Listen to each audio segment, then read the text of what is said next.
Semeton, dari manakah asal-usul bendera Nazi yang berlambang swastika tersebut?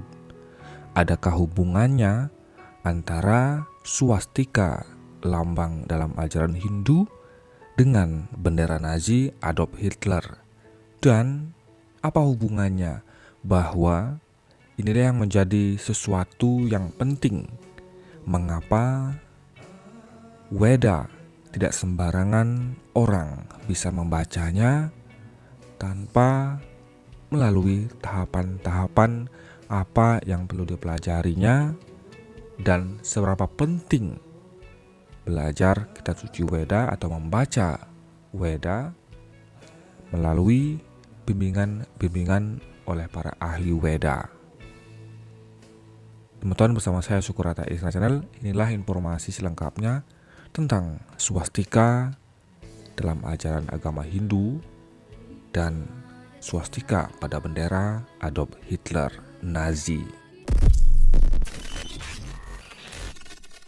Simbol yang paling terkenal dari masa Reich ketiga, masa Adolf Hitler, adalah swastika. Simbol ini tertera pada bendera merah dan berada dalam lingkaran putih. Ketiga warna dalam swastika, yaitu merah, putih, dan hitam, diambil dari warna dasar bendera Jerman yang pertama kali dipakai sebagai lambang dari kekaisaran Jerman pada tahun 1897. Sekalipun sering diasosiasikan dengan rezim Nazi, simbol swastika telah eksis jauh sebelumnya di dunia. Ia berasal dari bahasa Sanskerta swastika yang artinya kondusif, untuk kebaikan atau kesejahteraan. Lambang seperti ini telah ditemukan pada keramik yang berasal dari 4 abad sebelum Masehi di Persia atau Iran, kemudian di Troy, Yunani, Tibet, dan Jepang. Orang Indian Amerika Utara seperti suku Navajo juga mengenal lambang ini yang dapat ditemukan pada pola kerajinan manik-manik mereka. Orang Hindu di India banyak menggunakan simbol ini untuk menandai pintu kitab dan persembahan. Mereka membedakan antara swastika yang berputar searah jarum jam dan sebaliknya. Swastika yang putarnya searah jarum jam dianggap sebagai lambang gerakan matahari, yang belahan bumi bagian utara nampak bergerak dari timur ke selatan, kemudian ke barat. Sedangkan yang sebaliknya lebih untuk melambangkan malam hari, petara kali yang menakutkan, serta untuk praktek sihir. Pada swastika Jerman Nazi ada gerakannya seperti pada jarum jam, dan simbol yang sering disebut Hakenkreuz, salib yang terkait, adalah seorang penyair dan ideolog nasionalistik Jerman bernama Guido von List yang pada tahun 1910 menyarankan pemakaian swastika untuk organisasi gerakan anti-Yahudi. Ketika Adolf Hitler membentuk Partai Sosialis Nasional Nazi tahun 1919-1920, simbol rasial Jerman ini pun diadopsinya. Dan setelah Nazi berkuasa, simbol yang sama diresmikan sebagai bendera nasional Jerman pada 15 September 1935. Sekalipun berasal dari bahasa Sanskerta, Nazi mau menggunakannya karena bahasa tersebut menurut teori yang mereka anut adalah termasuk dalam kelompok bahasa Indo-Eropa, bahkan merupakan yang tertua. Kelompok bahasa ini menurut ahli bahasa dari Jerman pada ke-19, Friedrich Max Müller, memiliki sifat kearyaan, sehingga Hitler dan Nazi punya alasan kuat mengadopsinya, karena mereka berpikir bahwa Hitler adalah seorang Arya. Di barat, swastika identik dengan fasisme. Semua itu gara-gara bos Nazi ini, yaitu Adolf Hitler, yang mencuri dan menyalahgunakannya. Padahal selama ribuan tahun, lambang tersebut digunakan sebagai simbol keberuntungan hampir setiap budaya di dunia. Dalam bahasa Sanskerta, swastika berarti keselamatan atau kesejahteraan, merupakan salah satu simbol yang paling disucikan dalam tradisi Hindu, juga Buddha dan Jain selama ribuan tahun. Orang barat pertama yang berpergian ke Asia terinspirasi oleh sisi positif dan kaitannya dengan budaya kuno dan mulai menggunakannya di kampung halaman. Pada awal abad ke-20 muncul tren menggunakan swastika sebagai simbol keberuntungan. Dalam bukunya The Swastika Symbol Beyond Redemption, penulis desain grafis Stephen Hiller mengatakan orang-orang barat kala itu antusias menggunakan sebagai simbol arsitektural di iklan-iklan, bahkan desain produk. Coca-Cola menggunakannya juga. Harrisburg pada botol birnya pun dengan Boy Scout organisasi kepanduan semacam pramuka, bahkan Girls Club of America menemukan majalahnya swastika. Mereka bahkan mengirimkan lancana swastika kepada para pembaca muda sebagai hadiah, kata Stephen Hiller seperti dimuat BBC pada Kamis 23 Oktober 2014. Lambang swastika juga digunakan unit militer AS selama Perang Dunia II, juga bisa dilihat dari pesawat-pesawat Royal Air Force hingga tahun 1939. Simbol itu makin jarang digunakan pada tahun 1930-an saat Nazi naik ke tempat kekuasaannya di Jerman. Bagaimana ceritanya swastika jadi terkait Nazi? Penggunaan lambang itu oleh Nazi berakar dari karya penulis Jerman pada abad ke-19 seperti yang kita katakan sebelumnya, yang menerjemahkan teks India kuno. Ia menemukan kesamaan antara bahasa yang ia gunakan dengan Sanskerta. Entah bagaimana ceritanya si penulis menyimpulkan India dan Jerman pastilah berbagi nenek moyang yang sama. Para prajurit berkulit putih dengan figur milik dewa yang disebut Arya. Itu tersebut kemudian digunakan sekelompok nasionalis anti-Semit sebagai simbol Arya untuk meningkatkan rasa bangga atas asal-usul nenek moyang bangsa Jerman kala itu.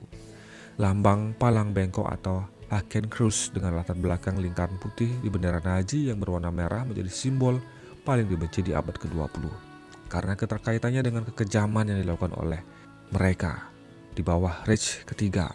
Untuk warga Yahudi, swastika adalah simbol ketakutan, penindasan dan permusuhan serta permusnahan, kata Freddy Knoller 93 tahun yang selamat dari tragedi Holocaust. Jika mereka menorehkan lambang swastika pada batu nisan atau sinagog, itu akan membuat kami takut.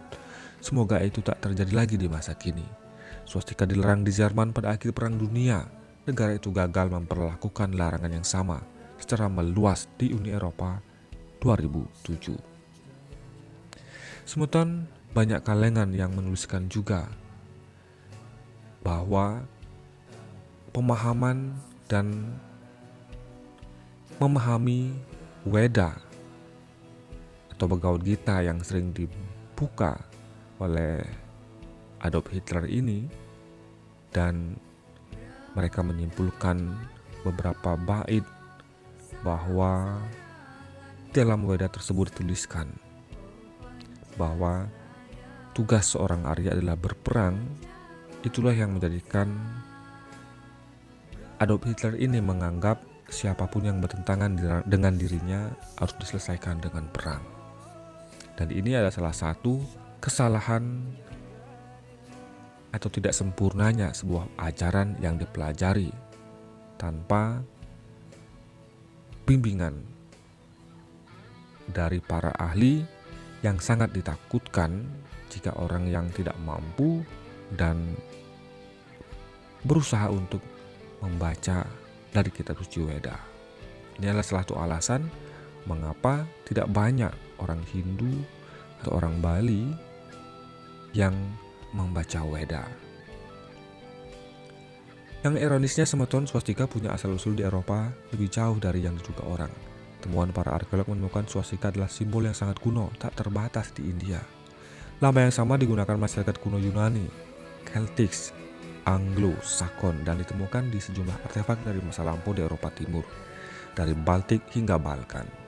Jika Anda ingin melihat betapa berakarnya pola swastika di Eropa, tempat terbaik untuk menyaksikannya adalah di Kiev, Ukraina, di mana National Museum of the History of Ukraine memamerkannya, kata Stephen Hiller. Salah satu harta berharga yang dipamerkan di sana adalah figur burung betina dari gading atau gajah purba yang ditemukan pada tahun 1908 di permukaan Paleotikum di Mejin dekat perbatasan dengan Rusia. Tidak ada burung terukir pola rumit gabungan swastika. Itu adalah lambang swastika paling tua yang teridentifikasi di dunia. Uji radiokarbon menunjukkan usianya sekitar 15.000 tahun. Artefak burung itu ditemukan bersama dengan sejumlah objek Paulus yang mendukung ide bahwa pola swastika digunakan sebagai simbol kesuburan.